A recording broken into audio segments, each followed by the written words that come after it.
¿Cómo están? Muy buenos días, qué gusto saludarlos en este Viernes Santo. Yo soy Irán Hurtado y es un verdadero placer que nos acompañen y elijan empezar su mañana con nosotros. Tenemos mucha información, así que si les parece, vamos ya de lleno con este resumen de noticias. Ante el aumento de desapariciones en México, el Comité de las Naciones Unidas contra la Desaparición Forzada solicitó remitir de manera urgente la situación a la Asamblea General. Considera que podría haber crímenes de lesa humanidad. Autoridades mexicanas ya reaccionaron y calificaron este informe como tendencioso. Siguen las labores de búsqueda de los 3 mineros que están atrapados desde el pasado 25 de marzo tras el derrumbe de la mina Santa Fe, que está ubicada en el municipio de Rosario, Sinaloa. De acuerdo con el último informe de Protección Civil, se está construyendo un tapón de concreto para controlar el flujo de agua y que el ingreso de rescatistas sea mucho más seguro. Y alerta en Sonora, 4 personas fallecieron luego de recibir la aplicación de un suero vitaminado. Todo esto por vía intravenosa en una clínica privada. La Fiscalía Estatal ya realizó un cateo en el consultorio donde aseguraron medicamentos, soluciones inyectables, así como expedientes clínicos. Hasta ahora no hay ningún detenido. Por su parte, la presidenta Sheinbaum llama a los mexicanos a la convivencia familiar. El mensaje lo dio con motivo del periodo vacacional de Semana Santa. La mandataria se quedará aquí en la Ciudad de México para pasar tiempo junto a su familia. En más información del país, llegó a San Juan Chamula, Chiapas, el cuerpo del joven Roger Pérez Jiménez, quien murió estando bajo custodia del Servicio de Inmigración y Control de Aduanas, el ICE. Todo esto en Florida, en Estados Unidos. Es velado por familiares y amigos también en su natal barrio de Noctic. Hoy será enterrado en el panteón de la comunidad. Y siguen los cambios en el gabinete de Donald Trump. Destituyó a Pam Bondi, quien se desempeñaba como fiscal general. Su lugar será ocupado de manera interina por el vicefiscal general Todd Blanche. En tanto, Bondi reveló que asumirá un importante cargo dentro del sector privado, desde el cual dijo seguirá luchando para apoyar al republicano. Hasta ahí este resumen de noticias. Mientras tanto, vamos ya de lleno con la información. En la Ciudad de México, ayer arrancaron ya los preparativos de la 183 representación de la Pasión, Muerte y Resurrección de Cristo en la alcaldía Iztapalapa. Ahí estamos viendo imágenes. La jornada comenzó desde las 2 de la tarde con la tradicional salida de la Casa de los Ensayos para el recorrido por los 8 barrios de esta alcaldía. Por la noche, cientos de personas se congregaron en la macroplaza de Jardín Cuitláhuac, todo esto para presenciar el primer concilio, la última cena y también el lavatorio de pies. Las actividades se extendieron hasta después de las 9 de la noche con la oración del huerto y la aprehensión de Jesús. Y tomen nota, recuerden que hoy también continúan, pues sí, los cierres en las calles de Iztapalapa. De hecho, hoy es el día, podemos decirlo, el más importante. A partir de las 11 de la mañana está previsto que inicie este Vía Crucis al Cerro de la Estrella, el cual va a arrancar desde la calle Aztecas, haciendo una parada en la macroplaza de la alcaldía para continuar su paso hasta la avenida Camino Cerro de la Estrella. Atentos con los cierres viales que estarán en al menos 17 calles, incluidas la calzada Ermita Iztapalapa. Ante esto, la Secretaría de Seguridad Ciudadana informó que podrá utilizar como alternativas, escuchen, los ejes 3 Oriente, 4 y 5 Sur, así como el anillo periférico y también la avenida Tláhuac. Ahí están algunas alternativas. Y con los detalles de todo esto y más, y sobre todo del dispositivo de seguridad para los cierres viales, vamos a enlazarnos contigo, Ariel Rodríguez. Tú estás en la macroplaza allá en Iztapalapa. Cuéntanos, buen día. Gerard, muy buenos días. Estamos nosotros en la Casa de los Ensayos. Aquí es donde se están llevando a cabo los preparativos para arrancar ya con el recorrido que empieza a las 8 de la mañana. Es el recorrido de los apóstoles. Y mira, tenemos hoy aquí con nosotros al señor Alfonso Reyes. Él es presidente del comité organizador de la Semana Santa en Iztapalapa. Cuéntenos, por favor, la relevancia de hoy, de este Viernes Santo. Muchos dirían que es el día más importante de la representación de la Semana Santa en Iztapalapa. Pues sí, es ahora sí el más bonito y el más feo, porque es donde crucificamos a Jesús. pero pues ayer igualmente, ¿no? Vieron el tumulto de gente, no podíamos bajar, ya es muchísima gente, y ahora pues más, que es Viernes Santo, y pues van nazarenos con las cruces, otros ya empezaron su recorrido. Nosotros salimos de aquí, estamos 8:15 más tardar, salimos para dar un recorrido a todos los 8 barrios, para llegar aquí 11:30 y empezar el tercer concilio, que es a donde vienen a sacar a Jesús de la cárcel, luego Pilatos, y ya empieza todo cuando lo juzga Herodes, lo juzga Pilato, lo mandan a azotar, y empezamos el Vía Crucis, como dices, ¿no? Es el día más, bueno, para nosotros es el más bonito, ¿no? Porque aquí culmina todo, y pues es todo el trabajo del comité organizador, de los participantes en los ensayos, en sus diálogos, y pues aunque parezca el más difícil, ayer terminamos casi a las 2 de la mañana, aquí que llega uno a bañarse, pues se duerme uno a las 3, pero aquí estamos con esa adrenalina, con esa emoción como iztapalapenses, de refrendar el voto hacia el Señor de la Cuevita en este Viernes Santo. Don Alfonso, ¿cuántos actores participan este año en la representación? Pues nosotros tenemos 150 con diálogo, aparte esas y todo como 500, como arriba de 2.500, 3.000 nazarenos, 300 caballos, ¿no? Imagínate, vírgenes de pueblo y todo, pues sí, yo creo, estamos hablando con más de 5.000 participantes entre extras y todo. Sin duda un número muy relevante, y sin duda estaremos muy al pendiente de lo que se realice esta gran representación con grandes actores. Nos quedaremos aquí a platicar con el señor Alfonso, presidente del comité organizador de la Semana Santa en Iztapalapa, y regresamos contigo, Hiram. Gracias, mi querido Ariel Rodríguez, desde la Casa de los Ensayos. Tenemos un despliegue importante de mis compañeros reporteros que están en distintos puntos de la alcaldía de Iztapalapa. Ahora vamos contigo, Brenda Salas, que tú te encuentras en la Macroplaza. ¿Qué está pasando por allá? Buenos días, cuéntanos.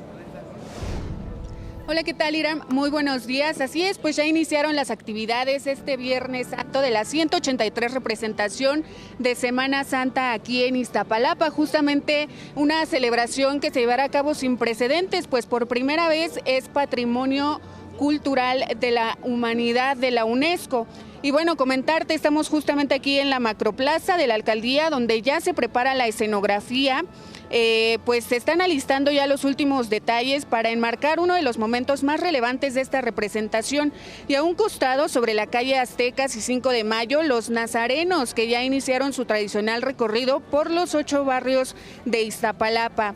Hemos visto a cientos de mujeres, hombres y niños también que ya se incluyen a esta tradición, vestidos de forma tradicional, justamente con una túnica morada, una banda blanca, portando su corona de espinas algunos de ellos y cargando una cruz, marcando así uno de los momentos de mayor simbolismo, historia y visión comunitaria, Irán. Pues aquí vamos a continuar nosotros llevando a través de las pantallas de imagen esta representación tan importante de Semana Santa desde Iztapalapa. Me parece perfecto. Gracias, Brenda Salas, desde la Macroplaza, donde se espera que lleguen cerca de 2 millones de visitantes a esta alcaldía Iztapalapa. Durante estos días va a ser como todos los años muchísima gente, así que tengan mucho cuidado a cubrirse mucho del sol y también a hidratarse bien. Ahora vamos contigo, Hilda Castellanos. Tú te encuentras también ahí en un punto de la alcaldía de Iztapalapa con más detalles de esta representación de la vida, pasión y muerte de Cristo. Cuéntanos, por favor. Buenos días. Muy buenos días, Iram. Efectivamente nos encontramos en el epicentro, en el punto donde se llevarán a cabo la máxima representación de este Vía Crucis. Iram, hace unos minutos comenzó el despliegue de más de 15,000 elementos de la Secretaría de Seguridad Ciudadana. Ayer inició este operativo con cerca de 10,500. Este día se suman 3,500 elementos, además de 3 helicópteros Cóndor que estarán sobrevolando la zona del perímetro donde se llevará a cabo el recorrido del Vía Crucis. Además, se cuenta con un centro de mando que está comandado por autoridades de la alcaldía en coordinación con la Secretaría de Seguridad Ciudadana. Participan también elementos de la Guardia Nacional y de la Secretaría de Marina. Iram, también se habilitó una unidad móvil del C2 que estará resguardando el perímetro de toda la alcaldía, pero principalmente los puntos de mayor incidencia de, podría ser delitos o algún incidente en los 8 barrios originarios de Iztapalapa, donde hace 183 años inició esta tradición como una muestra de fe del pueblo, que este año se cumple la primera representación como patrimonio histórico e inmaterial de la humanidad. Iram. Perfecto, mi querida Hilda, también desde un punto de la alcaldía de Iztapalapa con todos los detalles. Hay que recordarles a la gente que vaya a asistir a esta representación que hay ley seca en toda la alcaldía Iztapalapa. No se va a permitir la venta ni tampoco que la gente ingiera bebidas alcohólicas en todos los puntos de la delegación de la alcaldía Iztapalapa, así para que lo tomen en cuenta.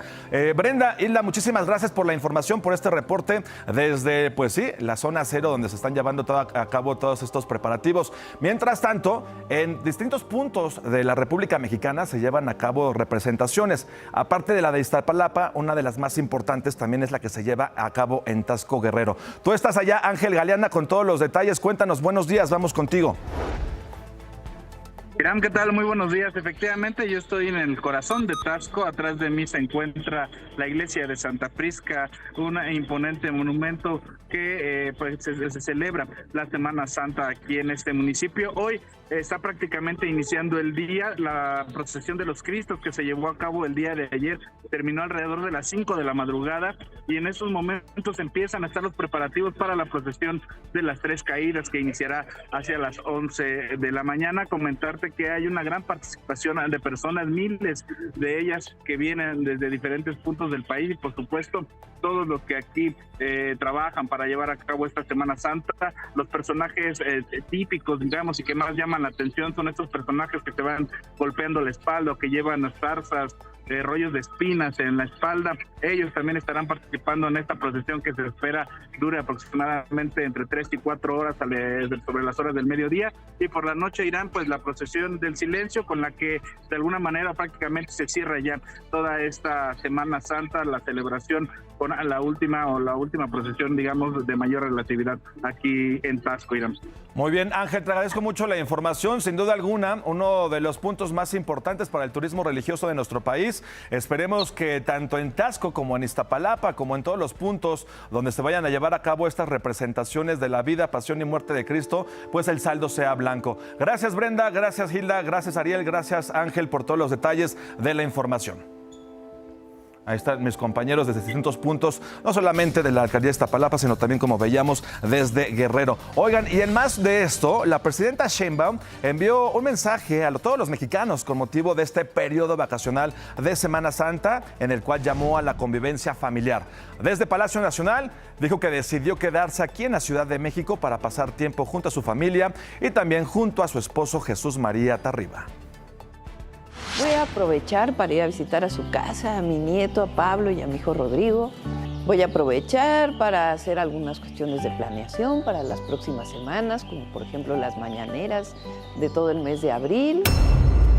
Y bueno, como parte del Jueves Santo, el cardenal Aguiar Retes, arzobispo primado de México, encabezó la misa de la Última Cena, en la que pidió por la paz mundial. Desde la Catedral Metropolitana, el representante de la Iglesia Católica también lavó los pies a 12 integrantes de la Escuela de Pastoral de la Catedral de México, 5 hombres y también a 7 mujeres. Ya de regreso aquí a nuestro país, vean nada más, la Iglesia se salva de la delincuencia. ¡Es el colmo! En plena Semana Santa, en plena celebración de la vida de Jesús, fueron descubiertos un par de hombres que fingían ser sacerdotes, pero en realidad son estafadores. Así engañaban a los fieles en Puebla y cobraban por sus supuestos sacramentos católicos. Vean la historia.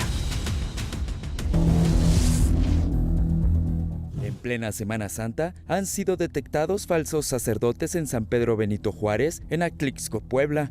En un comunicado, la Arquidiócesis de Puebla dijo que de manera indebida y fraudulenta, 4 hombres se han ostentado como sacerdotes católicos para aprovecharse de los fieles al cobrarles por supuestos actos religiosos que no tienen validez. Se trata de un falso obispo, 2 sacerdotes falsos y un clérigo. En este video grabado por un habitante de Atlixco, aparecen los 4 presuntos estafadores. Visten de blanco e incluso uno de ellos lleva puesto en la cabeza una indumentaria como las que usan los obispos. Encabezan una peregrinación en la que participan decenas de fieles engañados. También han realizado misas,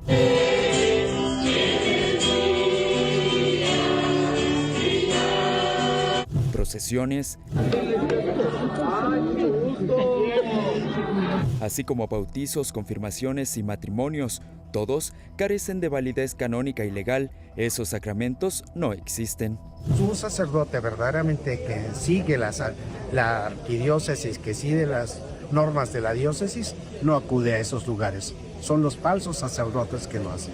Y después van a tener problemas, porque sus sacramentos son inválidos. Pero para la Iglesia hay algo aún más grave.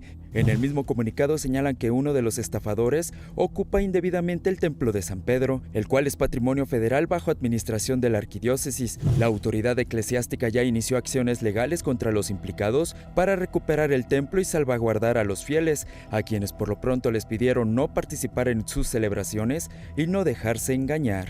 La credencial que nos acredita es una credencial que tiene nuestra fotografía y que cuenta con QR para que nosotros nos acreditemos exactamente como sacerdotes. Informó Kevin Esqueda. Ahí está, para que tomen sus previsiones. Ahora hasta de los sacerdotes piratas en este país. Ahí ya el sacerdote nos daba pues un tip para poderlos identificar con esta célula que les tienen que mostrar. Bueno, vamos a cambiar de temas. Ante el aumento de desapariciones en México, el Comité de las Naciones Unidas contra la Desaparición Forzada solicitó al secretario general de las Naciones Unidas remitir de manera urgente la situación a la Asamblea General. Esto al considerar que existen indicios que podrían constituir crímenes de lesa humanidad en México. A través de un comunicado se destacó el hallazgo constante de fosas clandestinas, el alto número de restos humanos sin identificar y que las autoridades han sido ya rebasadas por la dimensión de la crisis. Hay que recordar que actualmente en nuestro país, de acuerdo a cifras oficiales de las que se reportan, porque hay muchas que no se reportan, en México actualmente hay más de 132,000 personas desaparecidas. Por su parte, el gobierno de México, a través de la Secretaría de Relaciones Exteriores, pues sí, evidentemente rechazó este informe del Comité de las Naciones Unidas contra la Desaparición Forzada. En un pronunciamiento, la Cancillería advirtió que el comunicado es tendencioso, dice, al no considerar las observaciones, el análisis y actualizaciones presentadas por el gobierno federal. Además, señaló que este tipo de procedimientos se aplica únicamente cuando las desapariciones forzadas son cometidas de manera generalizada y sistemática por agentes del Estado y cuando las autoridades se niegan a actuar, lo que afirmó no corresponde a la realidad del México actual. Eso dicen las autoridades de nuestro país. Pero bueno, a esta crisis también se le suma ya la ola de violencia. Escuchen, abril inició con 47 asesinatos registrados en el país durante el primer día del mes. Según el reporte de la Secretaría de Seguridad y Protección Ciudadana, la mayoría de las víctimas de homicidio doloso se concentraron en los estados de Guanajuato, de Guerrero, Veracruz, Ciudad de México y también de Colima. En medio de toda esta violencia, destacó el hallazgo de 7 cuerpos desmembrados sobre la carretera Tlalpan-Olinalá, esto en la región de la montaña en Guerrero. Y ya que estamos hablando de estos temas, la inseguridad en México se agrava. Este es el comportamiento de nuestros funcionarios públicos. Vean a qué me refiero. Pero, y vas tomando, y vas bien peda. Lleva la placa.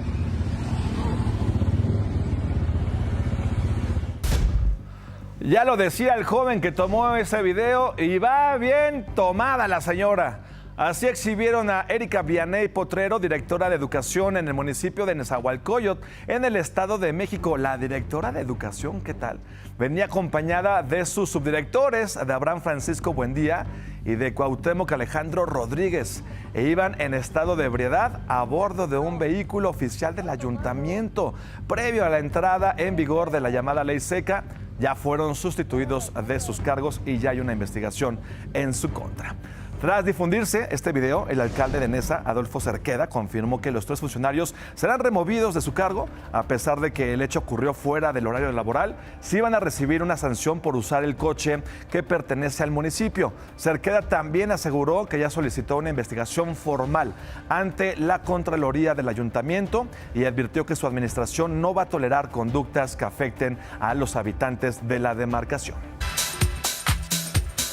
Ya estamos de vuelta con más información. Gracias por continuar con nosotros. Continuamos con las noticias. Identificaron a otro minero de los 10 de la empresa Vizsla Silver que fueron secuestrados el pasado 23 de enero, esto en Sinaloa. Se trata de Saúl Ochoa, de 39 años, y quien era originario de Meoqui, Chihuahua. Con esto ya son 8 los trabajadores identificados. La Fiscalía Sinaloense informó que el cuerpo de Ochoa fue localizado en una fosa clandestina en la comunidad del Verde del municipio de Concordia y ya fue entregado a sus familiares. En tanto sigue la búsqueda de Miguel Tapia, de 56 años, y también de Francisco Esparza, de 65. Hasta ahora no hay ningún detenido por estos lamentables hechos. Un abrazo fuerte a la familia de este minero.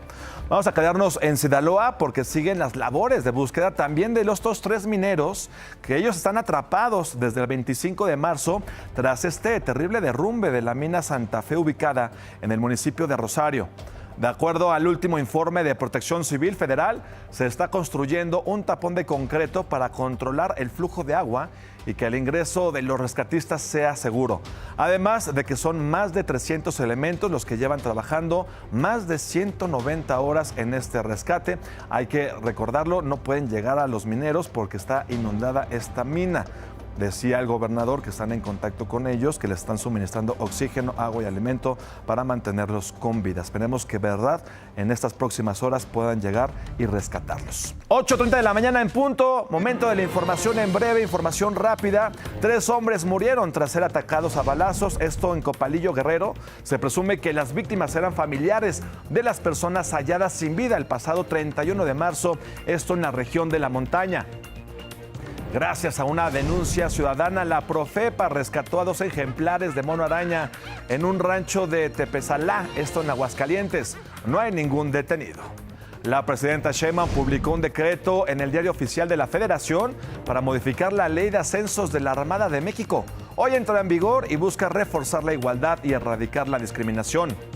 El Comité Técnico de Evaluación del Proceso de Nombramiento de 3 consejeros del Instituto Nacional Electoral, el INE, incorporó a 16 candidatos más.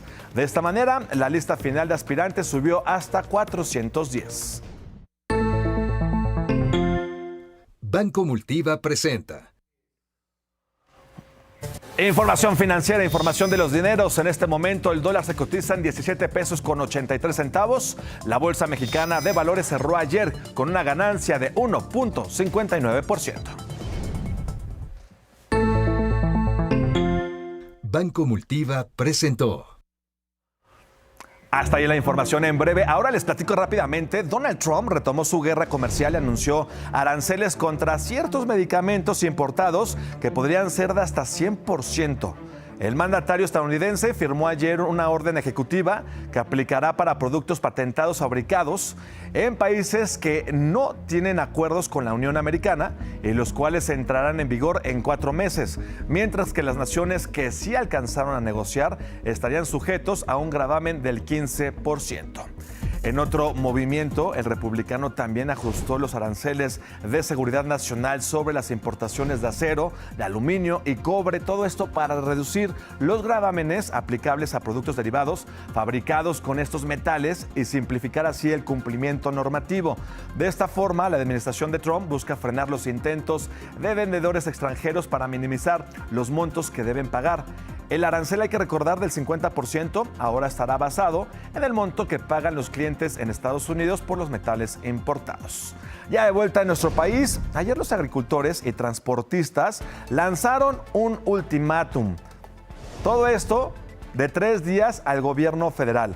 Otra vez, les vuelven a exigir soluciones a sus demandas o de lo contrario, ojo, van a paralizar las principales carreteras del país el próximo lunes 6 de abril. coincidiendo con el regreso masivo de vacacionistas por Semana Santa. Entre sus demandas destacan la fijación de precios de garantía para granos básicos, subsidios al diésel, que está carísimo, y mayor seguridad en las rutas nacionales y alto a la extorsión, no solamente de delincuentes, sino también de algunos elementos de seguridad. Ahí está la información. Siguen los golpes también contra el narcotráfico. Afortunadamente, 2 toneladas de cocaína fueron aseguradas tras la inspección de un tráiler en un puesto de revisión de la Guardia Nacional y también del Ejército de San Luis Río Colorado, Sonora. La droga estaban en 1,877 paquetes. La unidad había salido de San Blas, Nayarit, y tenía como destino Tijuana, Baja California. Tras el descubrimiento de la cocaína fueron detenidos Efraín, de 28 años, y Jesús, de 23, ambos originarios de Sinaloa. En más información nacional, más información de nuestro país, donde también decomisaron cocaína fue en la Terminal 2 del Aeropuerto Internacional de la Ciudad de México. Imagínense, autoridades navales y federales detuvieron tras una revisión a una colombiana con 14 frascos donde intentaba ocultar la droga haciéndola pasar por maquillaje. La mujer llegó en un vuelo comercial procedente de Bogotá. La Marina recalcó que este tipo de operativos es con el fin de detectar e inhibir así el tráfico de drogas. Lo que tampoco pasa por el combate al huachicol. Vean, aseguraron más de 17,000 litros de hidrocarburo de procedencia ilegal. Todo esto en Paraíso, Tabasco, que a últimas fechas no tiene nada de paraíso. La Fiscalía General cateó una bodega en la ranchería Quintín Arauz y también logró decomisar contenedores de distintas capacidades, una motobomba y también un montacargas. No se reportaron personas detenidas tras este aseguramiento. En más información, ayer la fundadora del colectivo Madres Buscadoras de Sonora, Cecilia Flores, pues ya finalmente despidió con una misa a su hijo Marco Antonio Sauceda, luego de que las autoridades confirmaron el martes la identidad de los restos hallados la semana pasada en un rancho de Hermosillo. La activista estuvo acompañada de familiares y también compañeras durante esta ceremonia realizada en su casa de Bahía de Quino. Se llamó a no normalizar la violencia y tampoco olvidar a quienes siguen desaparecidos. Los restos de Marco Antonio fueron sepultados en un panteón de Hermosillo. Yo sé que ya nunca voy a volver a ver a mi hijo ni aunque sea en huesos ni de ninguna manera, pero voy a vivir paso recuerdo mis mejores recuerdos que tengo de mi hijo, porque era una persona muy buena, muy noble, que no se merecía todo lo que le hicieron, pero es que ya hasta un día es el que va a tomar la justicia. Lamentablemente el viacrucis para esta mujer no termina porque todavía está en la búsqueda de otro hijo suyo que también se encuentra desaparecido hasta este momento. Vámonos ahora para Guadalajara. Ya la seguridad tampoco da tregua. Ahora fue asesinado el abogado Octavio Alán Ochoa, quien también se desempeñaba como consejero político estatal del PRI. De acuerdo con los reportes, hombres armados lo atacaron a balazos mientras se dirigía a trabajar a su despacho. La presidenta del PRI en Jalisco, Laura Jaro, confirmó el crimen y exigió a las autoridades que no haya impunidad en este caso, de este asesinato de este joven abogado de tan solo 38 años de edad. Y hablando de vehículos pesados, las autoridades de Tlalnepantla, Estado de México, detuvieron así a 4 presuntos integrantes de una red de robo a camiones de carga. Tras recibir un reporte, los agentes municipales interceptaron la unidad hurtada y rescataron a un menor que había sido secuestrado durante este asalto. También les aseguraron un arma calibre 9 milímetros y una camioneta que usaban de apoyo. Vamos a cambiar de tema, vamos a pasar a otras cosas porque el derrame de hidrocarburo en el Golfo de México y que ha alcanzado playas de Veracruz y también de Tabasco sigue generando reacciones, sobre todo hacia la gobernadora veracruzana, a Rocío Nale, ya que de forma de reclamo, por minimizar las consecuencias como suele hacer esta señora de esta emergencia ambiental, ya le hicieron una canción, ¿cómo ven? Le armaron su corrido, ¿cómo no? Al ritmo de son jarocho, el video ya se ha compartido a través de TikTok y Facebook e Instagram, y así está el reclamo en forma pues de son, de corrido, en forma musical. Vean ustedes.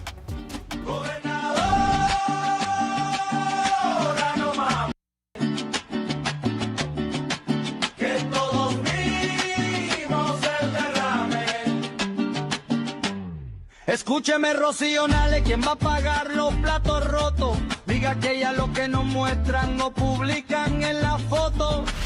Ahí está el reclamo de esta gobernadora. Mientras tanto, los veracruzanos cantan este corrido. Pemex reportó que las playas del Golfo de México ya se encuentran limpias para recibir a los turistas esta Semana Santa. Afirmó que balnearios en Tabasco, Campeche y Veracruz presentan condiciones óptimas tras intensas jornadas de limpieza en el que participaron al menos 3,000 personas. Y bueno, y siguiendo con temas de migrantes, ¿recuerda este caso donde agentes del Instituto Nacional de Migración pedían dinero para poder ingresar a nuestro país? Si no, aquí se lo recordamos. Yo sé que es su trabajo y siquiera, yo no quiero, yo ya quiero que me revisen y quiero ir ya, porque si no tienen que hacer aquí. Yo que no completo, ¿qué cosa? Sí, si te hago ves $20 y 500 pesos mexicanos. Ok, ¿cuántas maletas traes? Solo 2. Y aparte de lo que traes, todo mi ropa. Bueno, esto ocurrió en diciembre del año pasado, en el filtro de documentación del Puente Internacional Puerto México en Matamoros, Tamaulipas. En nueva información de este caso fueron vinculados ya por el cohecho los agentes Pelagio N. y Edson Yosimar N. La Fiscalía General logró presentar las pruebas suficientes para que ambos fueran procesados, por lo que un juez dio 3 meses para complementar la investigación. Vamos a ver cómo se espera el clima para este viernes, ya fin de semana, y para todo este fin de semana santo. Se esperan lluvias, por cierto, en Coahuila, en Guanajuato, en Querétaro y Chiapas. A sacar el paraguas por allá, tomen sus previsiones. Mientras tanto, y en contraste, continuará la onda de calorcito en Jalisco, Michoacán, Guerrero, Oaxaca, con temperaturas de hasta 39 grados. A hidratarse. Para la Ciudad de México, una máxima de 27, una mínima de 11, con 20% de probabilidad de lluvias. Mientras tanto, ya son las 9 de la mañana en punto, momento de hacer un resumen de la información. Ante el aumento de desapariciones en México, el Comité de las Naciones Unidas contra la Desaparición Forzada solicitó remitir de manera urgente la situación a la Asamblea General. Considera que podría haber crímenes de lesa humanidad. Nuestro país ya reaccionó y señaló que el informe es tendencioso porque no considera actualizaciones. Y siguen las labores de búsqueda de los 3 mineros que están atrapados desde el pasado 25 de marzo tras el derrumbe de la mina Santa Fe, que está ubicada en el municipio de Rosario, en Sinaloa. De acuerdo con el último informe de Protección Civil Federal, se está construyendo un tapón de concreto para controlar el flujo de agua y que el ingreso de rescatistas sea seguro. Alerta en Sonora. 4 personas fallecieron luego de recibir la aplicación de un suero vitaminado por vía intravenosa en una clínica privada. La Fiscalía Estatal ya realizó un cateo en este consultorio donde aseguraron medicamentos, soluciones inyectables, así como expedientes clínicos. Hasta ahora no hay detenidos. Les tenemos más información un poquito más adelante acerca de este terrible caso. Por su parte, la presidenta Sheinbaum llama a los mexicanos a la convivencia familiar. El mensaje lo dio con motivo del periodo vacacional de Semana Santa. La mandataria se quedará en la Ciudad de México para pasar tiempo con su familia. Y la Arquidiócesis de Puebla detectó a 4 sujetos que estafaban a los habitantes de Atlixco. Uno de ellos hacía pasar por obispo, 2 más por sacerdotes y el último por diácono. Estos hombres cobraban por la supuesta realización de sacramentos e incluso habría ocupado de manera indebida un templo. Y llegó a San Juan Chamula, Chiapas, el cuerpo del joven Roger Pérez Jiménez, quien murió estando bajo custodia del Servicio de Inmigración y Control de Aduanas, el ICE. Todo esto en Florida, en Estados Unidos. Está siendo velado por familiares y amigos en su natal barrio de Noctic. Hoy será enterrado en el panteón de la comunidad. Y siguen los cambios del gabinete de Donald Trump. Destituyó a Pam Bondi, quien se desempeñaba como fiscal general. Su lugar será ocupado de manera interina por el fiscal general Todd Blanche. En tanto, Bondi reveló que asumirá un importante cargo dentro del sector privado, desde el cual dijo seguirá luchando por apoyar al presidente Trump. Hasta ahí el resumen de la información. Mientras tanto, continuamos con más noticias. 4 personas murieron en Hermosillo, Sonora. Por todo esto, por una presunta negligencia médica. Esto se los contamos y se los decimos para que tomen sus previsiones. Miren, según familiares de las víctimas, fallecieron luego de recibir la aplicación de un suero vitaminado. Todo esto por vía intravenosa en una clínica privada. La Fiscalía Estatal realizó un cateo en este consultorio donde aseguraron medicamentos, soluciones inyectables, así como expedientes clínicos. Además de los fallecidos, una persona más permanece hospitalizada en estado delicado con daños en riñones e hígados. Hay que recordar que 2 de las víctimas eran papá e hijo. Imagínense la desgracia para esta familia. Estaremos muy al pendiente de toda esta situación. Ayer se registró una emergencia química en el Parque Industrial de Ciudad Obregón, esto en Sonora, donde al menos 27 trabajadores resultaron intoxicados por una fuga de gas metano dentro de una planta procesadora de carne. De los afectados, 15 trabajadores requirieron traslado hospitalario, mientras que el resto fue valorado en el lugar por paramédicos de la Cruz Roja. Las actividades en la planta fueron suspendidas mientras se realizan las investigaciones para determinar el origen de esta fuga. Ahora, vámonos hasta Jalisco. Allá en plena Semana Santa, los coches de al menos 10 vacacionistas fueron afectados por ponchallantas. Todo esto presuntamente a manos del crimen organizado. Vamos contigo, mi querido Carlos Carrizales, que nos tienes la información completa. Cuéntanos. Irán, muy buenos días. Con el gusto de saludarlos a ti y a toda la audiencia de Imagen Televisión desde Guadalajara, Jalisco. Momentos de amargura vivieron algunos vacacionistas que salían de la zona metropolitana para irse a destinos turísticos como Tequila o Talpa de Allende. Y es que a la altura del kilómetro 15 de la carretera a Nogales se encontraron con ponchallantas que pues tuvieron la desfortuna de tener sus neumáticos ponchados. Aquel que menor afectaciones tuvo fue el que pudo cambiar el dañado por el de refacción. Sin embargo, hubo quienes tuvieron afectaciones en 2 o más neumáticos. Hubo al menos 15 vehículos afectados por estos hechos. Al lugar llegaron elementos de la Guardia Nacional, así como del Ejército Mexicano, para auxiliar a las personas. De manera extraoficial trascendió que este hecho se debió porque en la zona estaba a algunas personas que realizaban presuntos actos de huachicol y que dejaron estos objetos para evitar su captura. Reitero, esto es extraoficial. Esto es lo que ocurrió ayer jueves aquí en la zona metropolitana de Guadalajara. Irán, regreso contigo al estudio. Muy buenos días y muy buen fin de semana. Gracias, Carlos Carrizales, con esta información muy lamentable de la inseguridad que persiste en las carreteras de nuestro país. Oigan, en más noticias, ayer el cierre de 3 estaciones de la línea 2 del metro de aquí de la Ciudad de México provocó vaya caos vial, y en la movilidad también de pasajeros, pobres personas. Se registraron aglomeraciones y retrasos para miles de usuarios. El cierre se debe a trabajos de remodelación y mantenimiento por la Copa del Fútbol del Mundo. Para el día de hoy se espera que el servicio se normalice en casi toda la línea, aunque va a operar bajo horario de día festivo. Tomen sus previsiones. Y también, ayer la autopista México-Puebla se convirtió en un escenario de emergencia tras la volcadura e incendio de una pipa cargada con turbocina. Vean nada más cómo quedó. El accidente se originó en la cabina del tractocamión, lo que obligó a un despliegue inmediato de seguridad. Las labores de los cuerpos de emergencia se concentraron en sofocar las llamas y contener posibles derrames, por lo que la autopista se mantuvo cerrada por varias horas en plena temporada vacacional. Imagínense los pobres pasajeros y vacacionistas que estaban allí atorados. Ahora, hablando de estos temas, vea este otro accidente que ocurrió en Toluca, donde una camioneta de traslado de valores terminó volcada tras chocar con un auto particular. El percance registrado en la zona de La Maquinita fue captado en tiempo real por las cámaras del C5 del Estado de México. Gracias al monitoreo, paramédicos acudieron de inmediato para valorar hacia los custodios y al conductor del otro coche. Afortunadamente, no hubo personas con lesiones de gravedad, a pesar del aparatoso del accidente. Eso en Toluca. Mientras tanto, en Oaxaca, una cámara de seguridad logró captar así el momento exacto también de este otro aparatoso accidente. Vean el momento, qué cosas. Esto, pues en las imágenes se observa como una camioneta tipo Urban que iba a exceso de velocidad choca contra este camión de transporte público. Debido a la fuerza del impacto, la camioneta salió proyectada contra un coche estacionado. Afortunadamente, no hubo heridos de gravedad.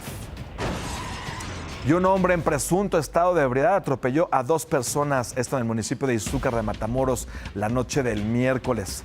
El conductor fue identificado como Jairo N., manejaba a exceso de velocidad, lo que provocó que perdiera el control y embistiera así a las 2 personas para volcar luego de estamparse en una estructura. De milagro, el hombre sobrevivió, pero quedó detenido. Tenemos información de última hora contigo, Kenia Uribe. Cuéntanos, buenos días. ¿Qué tal? Muy buenos días, Iram. Esta mañana la Secretaría de Marina le dio un fuerte golpe al narcotráfico en Sinaloa, tras desmantelar un narcolaboratorio en la comunidad de La Palma, en el municipio de Cozalá, territorio que presuntamente pertenece al grupo delictivo de Los Chapitos. En el lugar, los marinos destruyeron cerca de 1,000 litros de precursores químicos. La instalación estaba perfectamente equipada con reactores, condensadores y generadores de alta capacidad para producir metanfetamina a gran escala. Todo el equipo y los químicos ya fueron inhabilitados por las autoridades para evitar que vuelvan a ser utilizados por el crimen organizado. Esta es la información, seguimos pendientes, Irán, porque esto también es noticia. Gracias, Kenia. Pues sí, sin duda alguna, un fuerte golpe al narcotráfico. Estaremos al pendiente cualquier cosa que surja y regresamos contigo. Gracias, Kenia.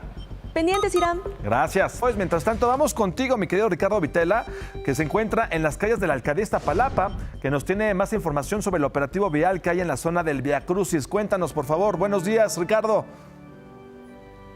Gracias, mi querido Iram, amigos de Pisa y Corre, quienes en los próximos minutos o durante el día van a venir a visitar y a estar presentes en este 183 aniversario del Vía Crucis de la Pasión de Cristo en Iztapalapa.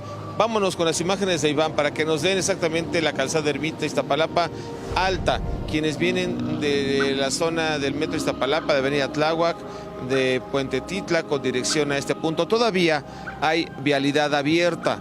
En el sentido opuesto, quienes vienen de Javier Rojo Gómez, de la zona de Constitución de 1917, este tramo se convirtió en doble sentido y hay un dispositivo por parte de los elementos de la Subsecretaría de Control de Tránsito que observamos que pusieron algún coneo de color verde fluorescente. Hay servicios médicos también, la Cruz Roja Mexicana, diferentes puntos también de protección civil de la Secretaría de Gestión Integral de Riesgos Capitalina en esta zona, y también el dispositivo por parte de elementos de la Policía de la Ciudad de México del Grupo Especial Metropolitano. Cuando empiece en la parte de la tarde la procesión, la última caída de quien representa a Jesús sobre el Cerro de la Estrella y van exactamente al Monte de las Tres Cruces, ahí es donde ya cerrarán en su totalidad la calzada Ermita Iztapalapa, y esto exactamente pondrán unas vallas que cerrarán este cruce donde pasarán los nazarenos, donde pasará la procesión hacia el Cerro de las Tres Cruces. Así es como esta mañana se vive en cuestión de vialidad la zona de la Pasión de Cristo aquí al oriente de la capital del país. Gracias, mi querido Ricardo Vitela. Ya va a ser un poco de calorcito, un poquito más hoy que otros días, para que se vayan con protección solar, también que vayan con una sombrilla. Cuídense mucho, se esperan más de 2 millones de visitantes para estos días allá en Iztapalapa, así que tomen sus precauciones, por favor. Y también, como lo decíamos en el pronóstico del clima, se esperan lluvias para la tarde, como suele ocurrir, dicen por ahí, ¿no? Todos los Viernes Santos, dicen, pero bueno. Gracias, mi querido Ricardo. Un abrazo, Irán, y sí, protéjanse y prevénganse, por favor. Exactamente, continuamos con más.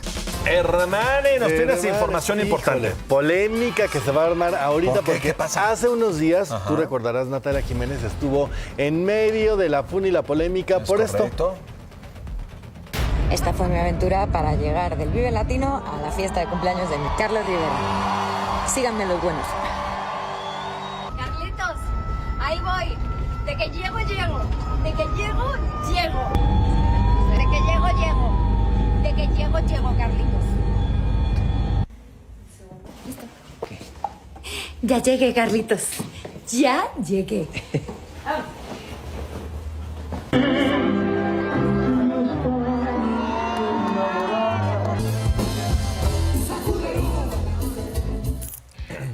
Es el video que ella comparte, ¿no? En redes sociales sobre toda la travesía que tuvo que hacer para llegar a la lujosa fiesta de Carlos Rivera allá en Huamantla, Tlaxcala. Eso fue el 14 de marzo. Pero lo que generó polémica es que justamente usó una ambulancia, lo que estamos viendo, una ambulancia privada para poder facilitar su camino, luego de que esa misma noche se presentara en el Vive Latino. 3 semanas después de esta polémica, ya la española salió a aclarar junto a su esposo, Arnold Lemkes, que el por qué usaron ese medio de transporte y revelaron que Natalia, dice él, que está presentando prediabetes y que ese día no se sentía muy bien, por lo que decidieron lo siguiente. Decidimos hacerlo a un hospital que está en el sur de la ciudad. Y desde ahí, si ella no se sentía bien, pues tomar la decisión de no ir, o si su estado de salud era óptimo, pudiéramos viajar a Puebla. Por lo tanto, tomamos la decisión de rentar un servicio de transporte médico privado para que ella fuera supervisada. Ok, entonces... Hay que decir, es su esposo y aparte su manager, ¿no? Su esposo y aparte su manager revela que tiene prediabetes. Aquí hay muchas cuestiones. Ok, termina el Vive Latino. ¿Se puede contratar una ambulancia, aunque sea privada, y permitir que las sirenas suenen cuando van a hacer un chequeo? Porque no estaba controlada. O sea, no la vemos en el video que esté con la de emergencia no iba. No. La vemos muy guapa, muy pintada, y las horas que te ponen en el video no dan. Ahora dice que de ahí donde estaban, del Vive Latino, les quedaba más cerca el aeropuerto que ir al hospital hasta el sur de la Ciudad de México. O sea que se fueron al sur de la Ciudad de México, se fue al hospital a que la checaran, no en la ambulancia nada más fue un medio de transporte, porque ahí te podían haber checado la glucosa, te podían haber checado la presión y decirte estás mal o no. Ok, se fue al hospital. Y de ahí del hospital, que agarró el helipuerto del hospital para irse entonces a Huamantla, y eso también está permitido. O sea, en verdad, querernos ver la cara no está padre. Mira, yo lo que creo es que ya mejor no hubieran dicho nada. Creo que esto abona todavía más a la polémica, porque sí, evidentemente hay un montón de inconsistencias. Y mira, te voy a decir una cosa. Yo alguna vez hice un reportaje de las ambulancias. Me tocó subirme a una ambulancia e íbamos a atender una emergencia real de una persona que en ese momento tenía COVID y además tenía cáncer. Y me decían, íbamos documentando el trayecto de la ambulancia y de verdad la gente no les da el paso, mi querido Lalo. Y este tipo de cosas abonan a que la gente crea que cuando las ambulancias van con una sirena prendida es porque no se trata de una emergencia. Y que no dar paso a una ambulancia también es una falta. Claro, pero la gente piensa, no, pues entonces, seguramente va alguien, como en este caso una cantante que va a llegar a una fiesta, porque me voy a quitar, ¿no? Claro, o sea, sí tenía que haber hablado, pero tenía que haber dicho la verdad. Claro. ¿No? Y con documentos, o sea, documentar todo, porque el esposo dice, en video puedes alterar y nada más para ver lo bonito. No, o sea, en esta cuestión que es tan delicada, muestra documentos, muestra ingreso del hospital, muestra cuánto fue el traslado, por qué llegó a qué hora, por qué las horas no dan, y justamente los demás videos sí muestran cuando está Natalia a cierta hora en el cumpleaños de Carlos Rivera. Entonces, una falta de respeto y una burla, cuando ella misma, recordemos que hace tiempo, en Estados Unidos, denunció haber sido víctima de racismo y lo hizo a través de redes y documentó y siguió y siguió y siguió. Si pide ese respeto, el respeto se da para todos. Claro, para todas las circunstancias. Exactamente. Muy molesto nos tiene a todos. Sí, exactamente. Y sobre todo también sabes que como el compartirlo como si fuera una gracia. Eso también creo que es lo que más duele. Entregaste mucha torta, hijo, ¿eh? Ni modo. Mucha torta. Gracias por su voto. Gracias, mi querido Lalo. Y gracias a ustedes por haber estado con nosotros. Cuídense. Bonito fin.